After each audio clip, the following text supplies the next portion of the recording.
Again, I was making a number of kind of crass generalisations about the Scots, about my country. Then I don't believe any of them. Again, I did it for comic effect. But you do meet people who have very fixed notions about other groups of people. I'll give you an example of what I mean. I got in a cab in London in December, and about 5 minutes into the journey, apropos of nothing, early on a Sunday morning, the cab driver turned round to me and he said, "I think all homosexuals should be killed." Now, whatever you think of that, Glasgow, as a statement, you have to admit it's a bold opening conversation. Yeah. You know, with a stranger. And I was a bit taken aback. I went to him, "Oh, why do you think that?" And then there was a pause, because he'd obviously never had to go to the next level of the argument before. Fraternising mainly with cab drivers, so... well, that was just accepted as a point. So, and he said, well, after a moment, he said, well, because homosexuality is immoral. And I said, this is honestly true, I said, I'm not sure how much weight you can afford to place on the notion of morality in this argument, because morality is not a fixed thing. It changes its parameters culturally, historically, over time. I said, for example, look at ancient Greece. To this day, we still take most of our most fundamental principles about ethics, aesthetics, philosophy, medicine, science, whatever, from ancient Greece. And yet, I said, in ancient Greece, love between two men, far from being immoral, was actually considered the highest, most ethical, most profound, if you will, most moral form of love that there could be. So all I'm saying, I said to him, is I'm not sure how useful morality is, given its flexible nature, as a cornerstone of your argument on this subject.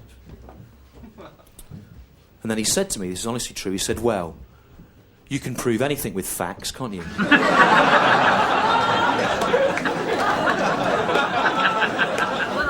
a minute I went, yeah, and I thought, hang on, that's the most fantastic way of winning an argument I've ever heard.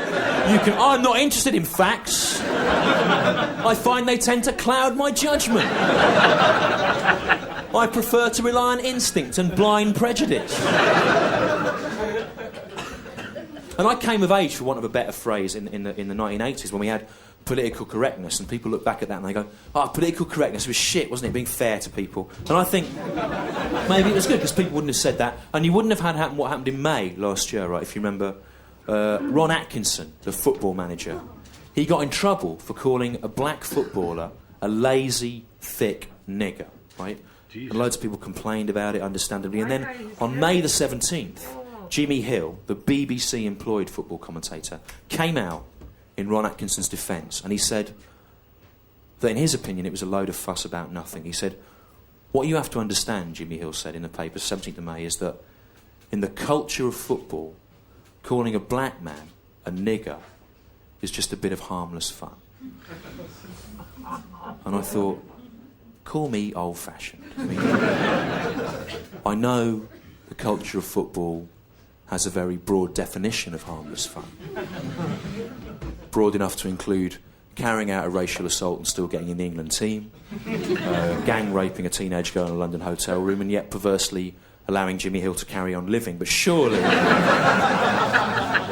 that can't be the case. But Jimmy Hill went on to qualify his statement. He said that in his opinion, calling a black man a nigger was no more offensive than calling him, Jimmy Hill, chinny, because he had a big chin. And again, I read that and I thought, call me a square from the past, but surely the word nigger is more offensive than the word chinny. Yeah, definitely. Because the word nigger comes with a whole weight of cultural and historical significance that it's not really there for the word chinny. You know, there are not people in this country standing for election now on the grounds that people with big chins should be sent back to wherever they came from. Chinland, probably, I don't know, I haven't done any research into it, obviously. And there were not vast swathes of humanity historically enslaved on the grounds that they had big chins. If there had been, all popular culture as we know it would be entirely different. There would not be a blues root underpinning all the late 20th century popular music that you love, if the Mississippi Delta had been populated exclusively by disenfranchised ex-slaves with big chins?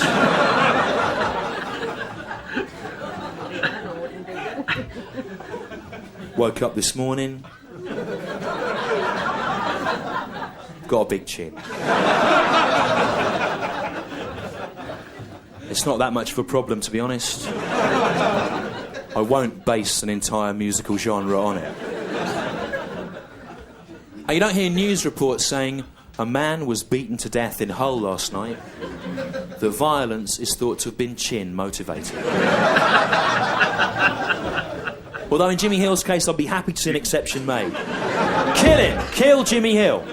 But kill him in an ironic way. Break in to the Natural History Museum, steal the jawbone of a blue whale,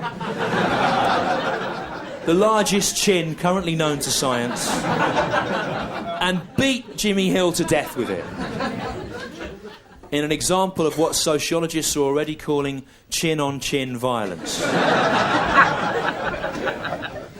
But we shouldn't be surprised, Glasgow, to find out that Jimmy Hill is evil and mad, right? Because all people that are involved in the business of football or play football or go and support it or watch it on television or even know anything about it are filthy reactionary scum, right?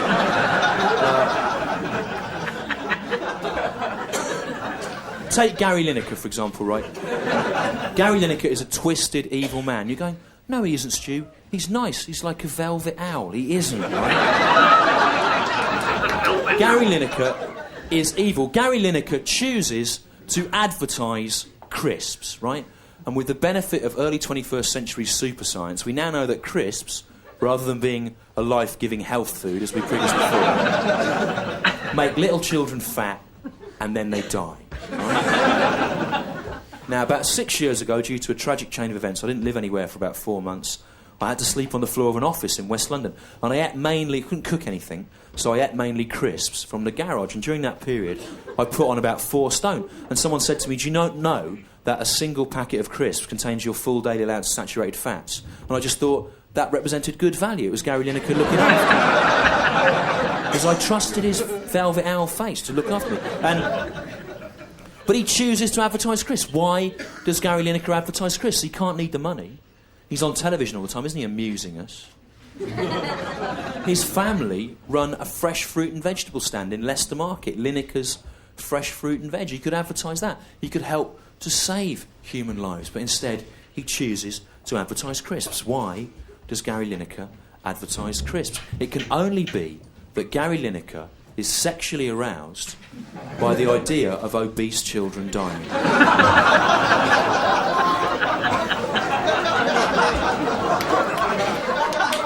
Now, there's one person clapping over there. Of course, remember, for a comedian, the only thing worse than no one clapping is the sound of one person clapping, because it suggests you're out on a kind of a limb. But to try and find out more about people that like football, I went on your internet, on your World Wide Web, and I went on Jimmy Hill's website, which is real. It's called jimmyhill.co.uk, and there's a guest book there where you, the public, that's you, can leave your opinions. And a bloke called Scott had been on it, and I'm not allowed to read out what his actual email address is, but if you go there, you can find it. So, you know, do that. Anyway, he said... Scott says in the guest book of Jimmy Hill's website, he says, I agree with Jimmy's views that Britain is rapidly becoming no more a land which is populated by genuine British people born here. Please don't get me wrong, writes Scott. I am no Nazi or xenophobe, as the pressure groups or government would have you believe. I'm just someone who was born in this country and hates to see it going to pot now. And it would be easy to take Scott's views seriously if he hadn't spelt the word xenophobe Z-E-N-A-P-H-O-B, which of course just means someone who has an irrational hatred of Japanese Buddhism.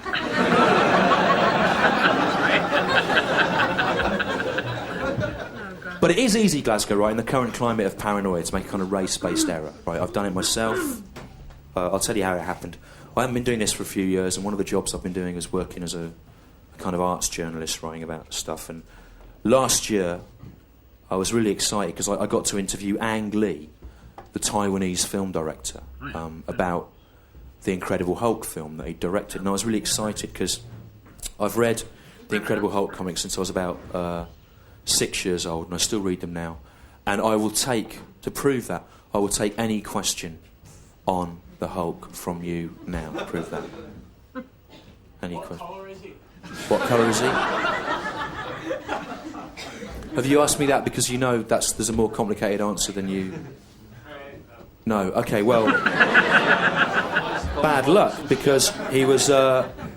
you want me to say he was green, and everyone will go, aha, that's funny. But actually, for the first 6 issues of Astounding Stories, in 1960, there's a man nodding there with a T-shirt saying, "Kill everyone now" on it. Kind of person who knows these facts. For the first 6 issues, he was, of course, grey, of course. But because of the dot printing thing, the colours all used to run together, so it came out a blur. So they made him green after the 6th issue, and he's been green twice since then. Once in a 6-issue miniseries written by Jeff Loeb and Tim Sale called Hulk Grey. It's grey in that. That came out the year before last, available in hardback now. And he was also grey in the comic strip between about 1989 and 94 when Peter David was writing it, and he made him go in a nutrient bath, and that made him grey. I've lost you now as well. I've beaten you. I've beaten you with your kill everyone. No, you don't claim to be an expert, but you looked at me with a doubtful face, as if this is going to get him. But look, I know more about the Hulk than you, and I'm older than you. So, that's fine.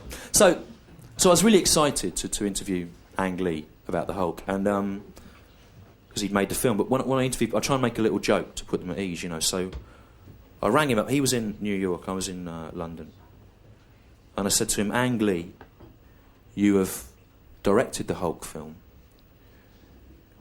You must be very excited and proud, but don't make me angry. That's good. You wouldn't like me when I'm angry."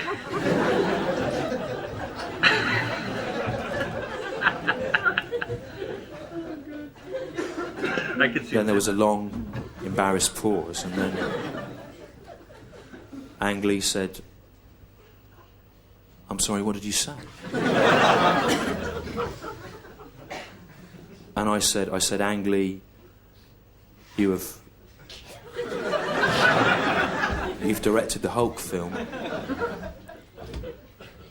You must be very excited and proud, but don't make me angry. You wouldn't like me when I'm angry." And there was another kind of silence, and then Ang Lee said, "I'm sorry, can you repeat that?" And I said, "There's no need, it was just a stupid joke." And he went, "No, what did you say?" And I said, "Ang Lee, you've directed the Hulk film. You must be very excited and proud, but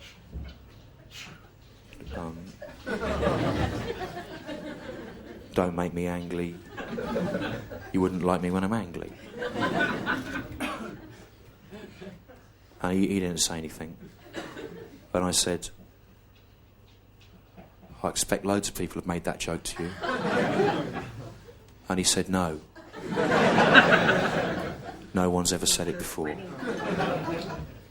Why did you say it? Why?" And I said, "Well, Ang,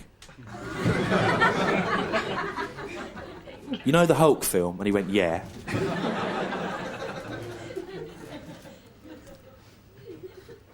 I said, "Well, in that, Bruce Banner, he's the Hulk. He says, 'Don't make me angry.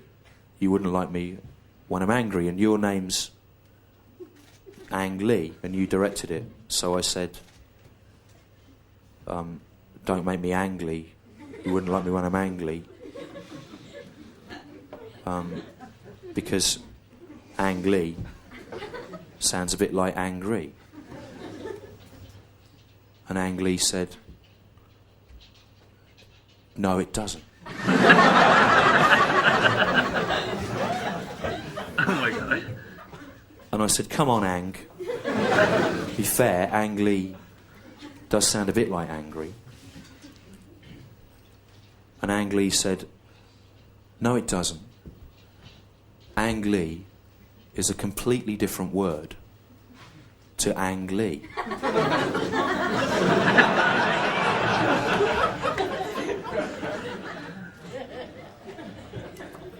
And I said, I'm sorry, can you repeat that?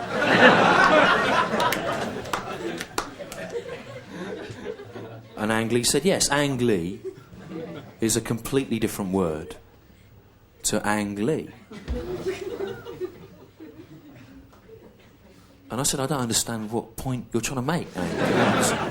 What I'm saying, if you listen, is that angry sounds a bit like Ang Lee. So if you swap them round, people can see there's a slight change. There's some sort of joke there. Ang Lee, what you're saying, is actually the same word as Ang Lee. If you swap those two words round, no one would notice the difference. It wouldn't work. But that's not what you appear to be saying, is that Ang Lee is a completely different word to Ang Lee. But it isn't. They're the same thing. And I can't understand. It's very simple, the joke I'm making. I can't understand how you've got into this kind of fix. And then he went, oh, I get it, he said. Is this a joke about me having a Taiwanese accent? And I was mortified. I went, no, it never even occurred to me that you would think that. It's just a simple thing about the words, the syllables, Ree and Lee, sounding the same. My own surname is Lee. I've had 36 years of fun with that syllable. I know what I'm talking about. I can't see why you would begin to think. And he went, no, you're anti-Taiwanese. And I went, I'm not. I don't even know where Taiwan is. I've got no interest in it. It's made it worse, to be honest. Then he got you on, and he got like a lawyer on from Universal, and I had to shouting at me, saying I had to get my editor on from the paper to stick up for me. We ended up having this kind of four-way argument. It went on for ages. He's going, you're anti-Taiwanese. She was saying, my editor's going, no, he isn't. There's no history of anti-Taiwaneseness at all. And there was like this thing, and Ang Lee started shouting at me about it. And I went, well, I can't see what your problem is. Why don't you just listen to the joke? It's obvious. Then in the end he went, don't make me angry. You wouldn't like me when I'm angry. And I said, you've proved my point, you fucking Taiwanese idiot. He said, don't call me that. He got another bloke on, an advisor. I had to get someone else on. The publisher, there's like a 6-way, 2-hour debate going on. In the end, we argued for so long that Ang Lee missed his 2:30 dentist appointment. That's the time that he goes to the dentist, Glasgow. Don't let him tell you any different. He doesn't even need to write it down. They offer him an appointment card, he rejects it. He says, I'll remember it by thinking about my own pain.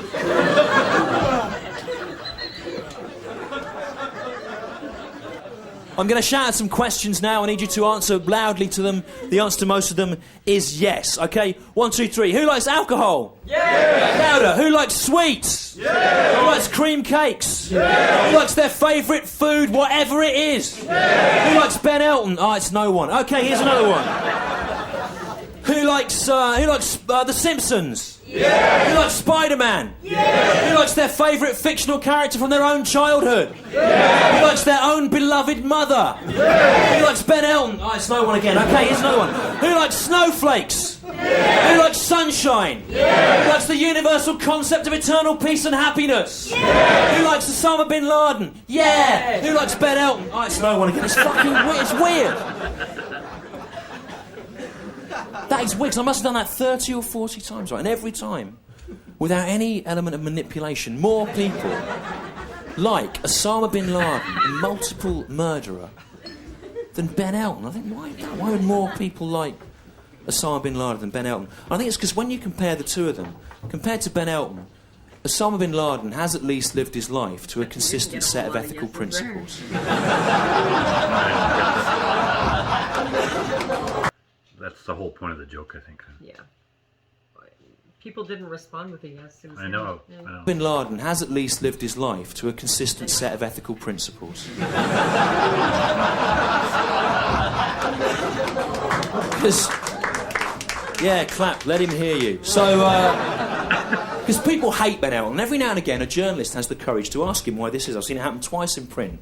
And once on Parkinson. Parkinson said to him, he said to Ben Elton, why do you think everyone hates you? And Ben Elton said, he did.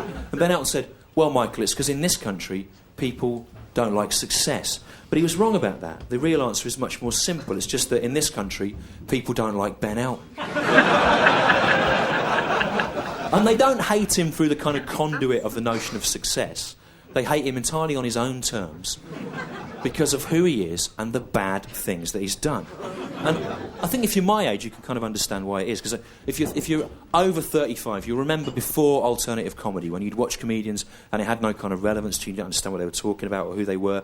And then the young ones came along and all that with Ben Elton, and you felt, at last, something for us. Then, of course, over the years, Ben Elton's changed. He's worked with Queen, who were one of the British bands that broke the cultural embargo on South Africa under apartheid. He's worked with Andrew Lloyd Webber, who's worse than that. And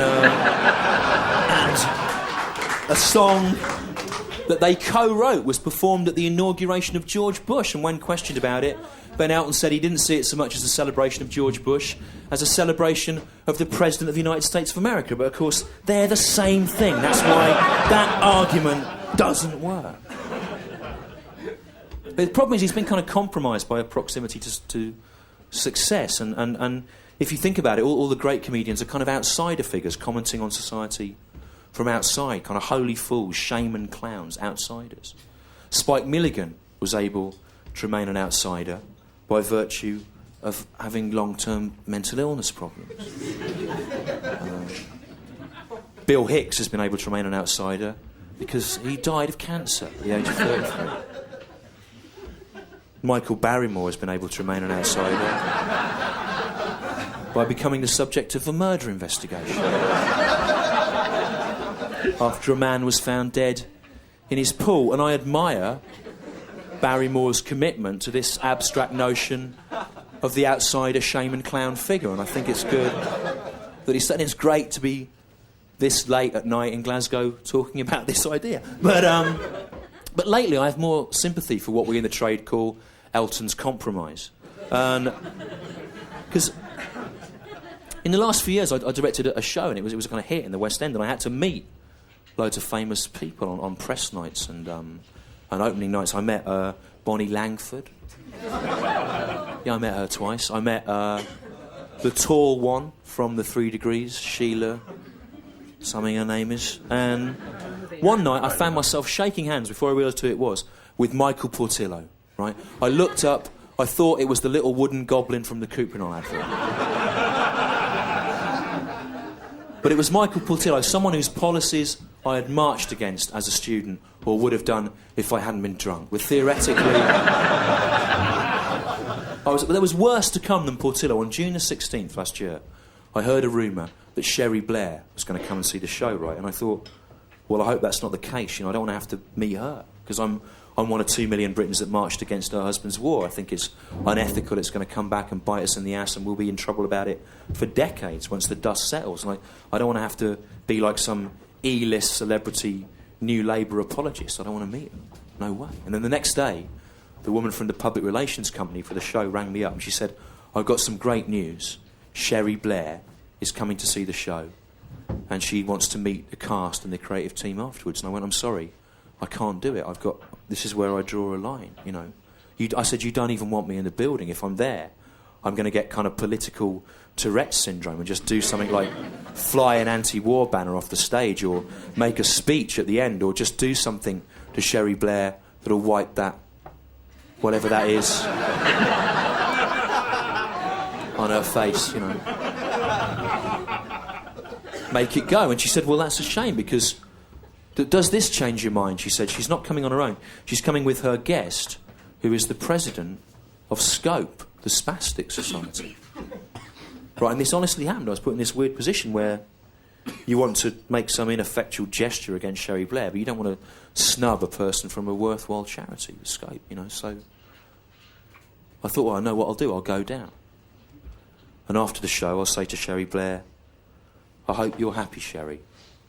I hope when you look across at Tony every morning, you think of all those thousands of people killed in his war. And I hope you're happy when you think of all those little kids in Baghdad and Basra with their arms and legs blown off, maimed, crippled for life. Jesus. Then I'll turn to the woman from Scope and I'll go, maybe you could have a rummage round in one of your charity shops, see if you can find them some cardigans.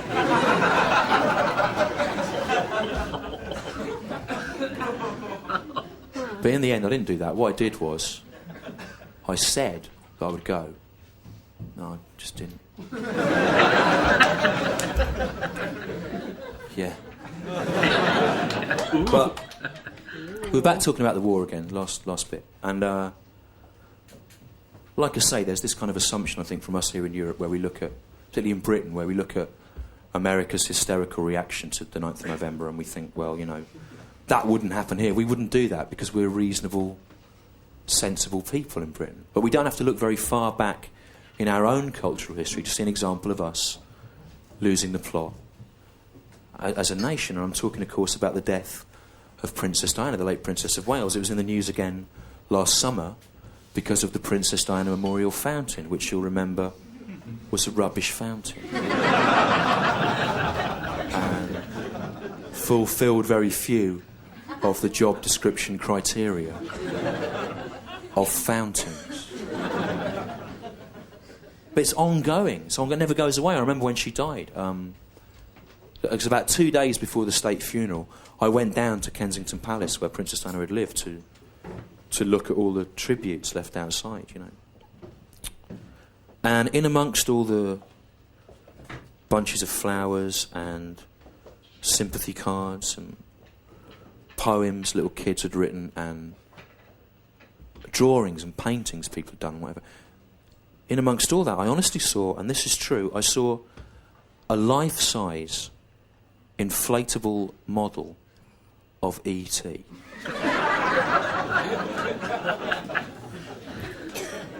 Was honestly there outside Kensington Palace 2 days before the state funeral, and I stood there looking at the inflatable E.T. for some 40 or 50 minutes. And I thought to myself, how did that get there? Who would have thought that that was an appropriate gesture? And I imagined a household somewhere on that awful autumn Sunday morning where perhaps a wife had woken up first and she'd watched the news and she went through to her still sleeping husband and she said, please wake up. I need you to wake up and be with me now. There's been some terrible news. I need you to get up, come in the front room and watch it on the television with me because I can't be alone. So please, wake up. But you know, he's asleep. He's asleep. He's going, what? It's 6:30 on a Sunday morning. I am asleep. I know I'm speaking, but I am asleep. I don't want to get up. I'm asleep. So just, I know you're upset, but just say what it is. What is it? And she'd have gone, please, if you love me just this one time, just get up. And because it's an awful thing and I can't be alone. I need someone to comfort me and share. Just please, get up.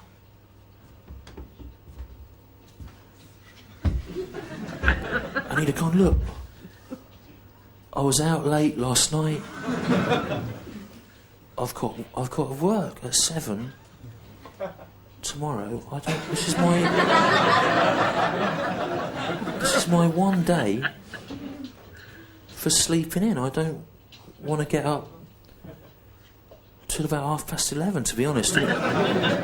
Even then, I'm not going to get dressed. I'm just going to be like in my pants and stuff, just sitting around. I don't know what you. If you were to just say what it is, and I'm like, you know, what is it?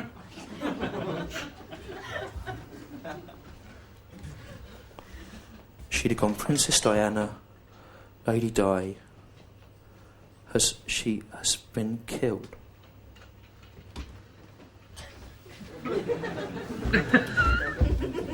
And he'd have gone, no! Not the Queen of Hearts.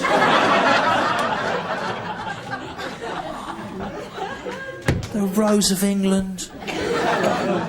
And Scotland and Wales and bits of Ireland. No! How did it? There's no God! How did it? Why? How did it happen?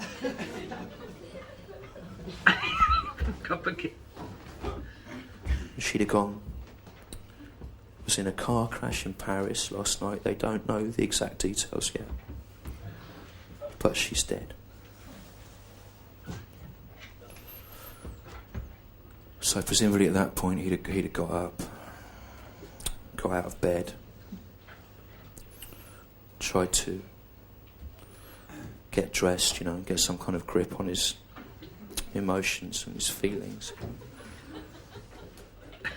Calm down his grief. And then he'd have said,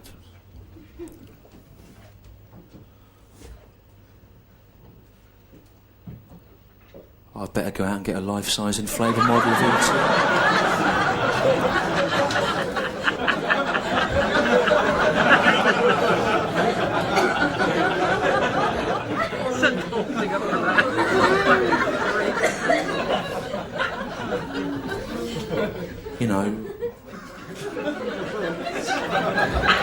through the gates of our home.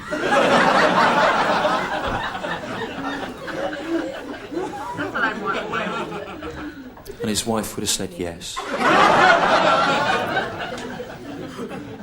But you'd better hurry, because there'll be a rush on those. We don't want to be the only people not putting one there. And I was talking about this on stage in Croydon at the time it happened, and a bloke shouted out, I was there! And I saw that! And it wasn't a life-size inflatable model of E.T. It was a life-size inflatable model of Alf.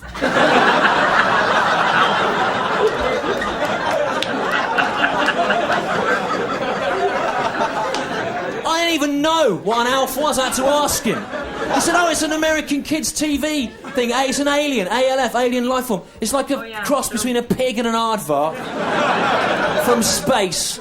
And it sometimes wears a nappy, and it says kind of wise-ass things. And he said he'd seen one of those there. I didn't see an Alf outside Kensington Palace before. And I'm not saying there wasn't one there. Maybe there was at some stage, but by the time I arrived, it had got covered up under flowers or carried away on a river of infants' tears. I don't know, I didn't see it. It never goes away. It's back in the news now. The Princess Diana Memorial Fountain last year. People are going, oh, it's great. It's what she would have wanted. It's a place where families can hang out, children can play. It's what Princess Diana would have wanted. It isn't. What Princess Diana would have wanted would be to have not been killed. And then in death, not to have become the unwitting receptacle for the hysterical, over-emotional, shrieking grief of twats. That's what she would have wanted. It didn't even work. It didn't even work, Glasgow. Children were supposed to be able to play in it. They kept falling over, breaking their arms and legs. They made it out of slate or sheets of ice or something. They were getting dog shit eye blindness disease from the water. In the end, they had to close it down, fence it off, put warning signs on it like a decommissioned Chernobyl nuclear reactor. Don't go near the Princess Diana Memorial Fountain. It's dangerous. Don't even look at it. You'll get cancer and die. Run away. But it's ridiculous. There should be a memorial to her. There should be a memorial to her because she did some amazing things. She worked with charity and landmines, and she got 1 GCSE in domestic science. And to achieve that, and only that, when born into such a position of privilege and wealth, requires a steely determination of focus. You've got to know from an early age that you want to achieve next to nothing and work hard at it when all the odds are in your favour. And that's why there should be a memorial to her, the People's Princess, right? That's why I'm going to make my own. I'm going to make my own memorial fountain to the Princess Diana Memorial Fountain. It's going to be called the Princess Diana Memorial Fountain, Fountain.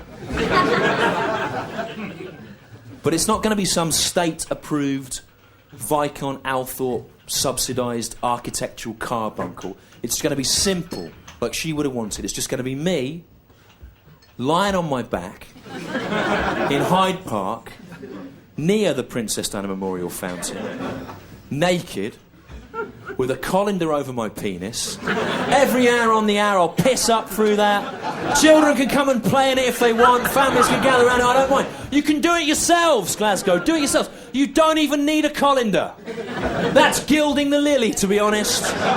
Just do a piss anywhere you want. In the street, in your house, in a library, in an antenatal unit, in the face of a treasured family pet or an elderly relative. And if a policeman says to you, "What are you doing? What on earth do you think you are doing?" Madam, just say, "I'm paying tribute in the only way I understand to the memory of Princess Diana, Princess of Wales." I've been Stewart Lee. Thanks a lot for being with us tonight. Cheers. Thanks for coming. Thanks very much.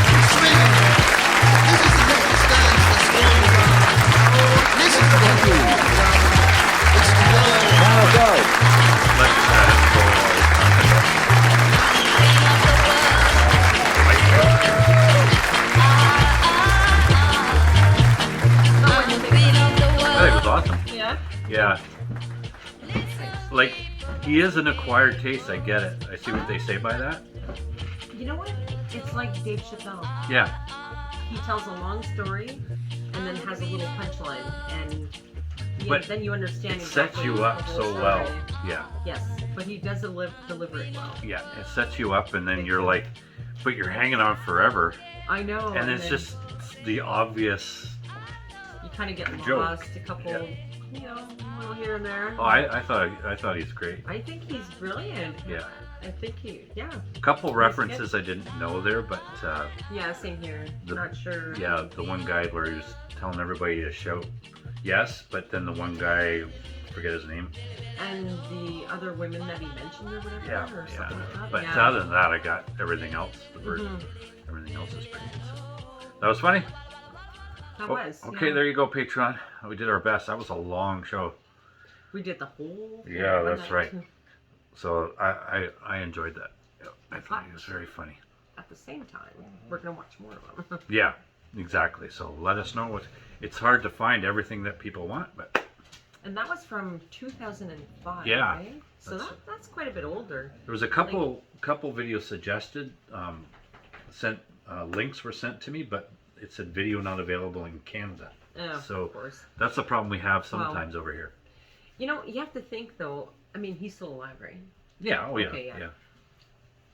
He must have new material. He's like- got actually almost got a chin now. Does he? You could call him chinning. Yeah, he's gotten.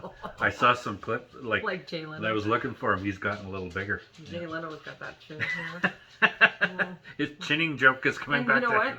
He said the N-word like many Oh yeah, times, that's right. which fucking blows my mind because Yeah, if No. we say it here, around here nowadays, if you say the N-word yeah, and you're white, it doesn't work that way. Yeah. You know? because some of the comedians we watch say it a lot. But they're all black people. Yeah, that's right. And you got to resist the temptation to laugh and go, "I can't believe he said that." You know? No, you gotta laugh anyways. It's No, not I know funny, you just- laugh, but it's like, But just you can't repeat it, right? You Which gotta- I made the mistake of doing once. yeah, you know. accidentally. You know? Yeah, 'cause- Yeah, she got shit. No, because we were watching a video and he said it like 50 times, and I went, well, he likes to say the N-word. N-word, which was the real word, a lot, doesn't he? Yeah. Like, why is that? Anyways, Oh boy. Oh well. yeah. Anyhow, it was funny. I Right? feel uncomfortable now. Yeah, I'm gonna get out of here now before we get canceled. Okay, we're not gonna put that in there. That's Okay. not good. Anyhow, All right. let's find an ending to this. Yep. All right. We'll let it go there. Well, Bye, everybody. We'll never see you again. Double, double, double, double, double, double, double, double, double,